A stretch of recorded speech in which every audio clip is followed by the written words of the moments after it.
Welcome to The Explainer. Today, we're cracking open the Investor's Toolkit to get a good look at two totally different tools: the slow and steady reliability of bonds versus the high-stakes, fast-paced world of derivatives.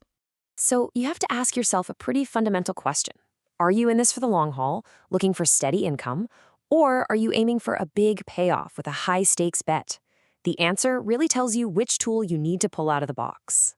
All right, let's start with the absolute foundation for so many investment portfolios: the bond. If what you're after is reliable, predictable income, this is probably where you're going to start.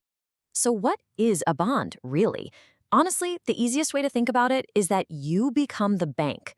You're lending your money to a big organization, and in return, they give you a formal IOU. This IOU promises to pay you back your original loan plus regular interest payments along the way. It's a fixed, predictable stream of cash. Okay, so who are you lending all this money to? Well, it usually comes down to one of two major groups. First up, you've got governments. Government bonds are seen as incredibly safe, because they're backed by the government itself. But that safety comes with a trade-off. The interest rates are usually lower. And then, on the other side of the coin, you have corporate bonds. Companies issue these to raise money for all sorts of things: building new factories, research, you name it. Now, because a company could, in theory, go out of business, there's a higher risk involved. And to get investors to take on that extra risk, they have to sweeten the deal with higher interest rates. All right, let's put this simple IOUs aside for a minute. Now we're moving into the more advanced and, frankly, more complicated part of the toolkit. Welcome to the fast-paced world of derivatives. The biggest clue to understanding these is right there in the name: derived. A derivative contract has zero value on its own. Its worth is completely, 100% derived from the price change of something else. It's a contract about a future price, not the actual thing itself. And that something else can be, well, just about anything you can imagine in finance. We're talking stocks, commodities like oil or gold, different currencies, even interest rates. So instead of buying a stock, you're buying a contract that bets on where that stock's price is headed. So you might be wondering why I get tangled up in these complex contracts. Why not just buy the stock directly? And that's a great question. It really boils down to two very different, almost opposite reasons for using them. And those two reasons couldn't be more different. One is called hedging, and it's all about protection from risk. The other is speculation, which is all about embracing risk in the hopes of making a big profit. Let's see how that works. So on one side, you've got hedging. This is a purely defensive move. The classic example is a farmer. He's worried that by the time he harvests his wheat, the price will have dropped. So he uses a derivative to lock in a selling price today. It's all about safety. But on the other side, you have pure speculation. This is an offensive move. Imagine a trader who's convinced a stock is about to soar. She can use a derivative to make a big bet on that rise with just a small amount of money, hoping for a massive return. It's all about high reward. And this quote just hits the nail on the head when it comes to hedging. The goal isn't to get rich. The goal is to protect what you already have.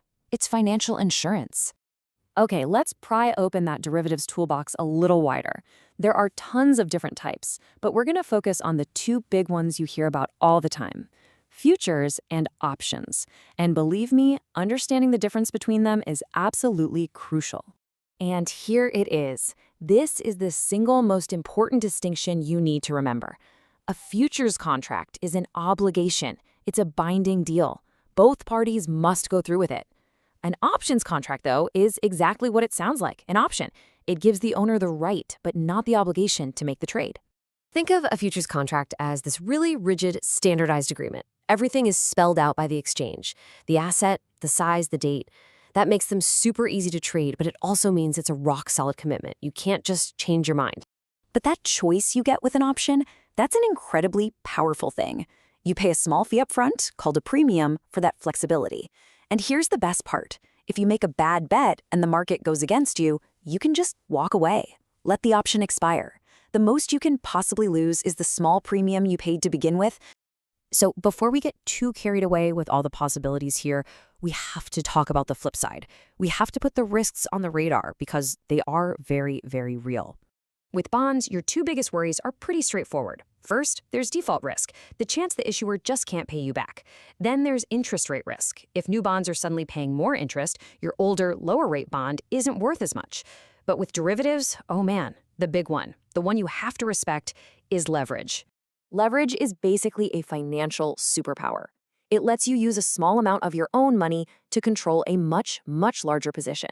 This is what creates those spectacular profits you sometimes hear about. But, and this is a huge but, it's a double-edged sword.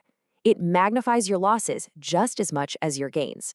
You can lose way, way more than your initial investment. So there you have it. The investor's toolkit is open. On one side, you've got the bond, a tool designed for steady, predictable income. On the other, the derivative, a high-risk, high-reward tool for betting on the future. And really, the question isn't just about which one makes more money. It's about your own goals and your own tolerance for risk. Are you playing defense or are you playing offense? Knowing that is the very first step.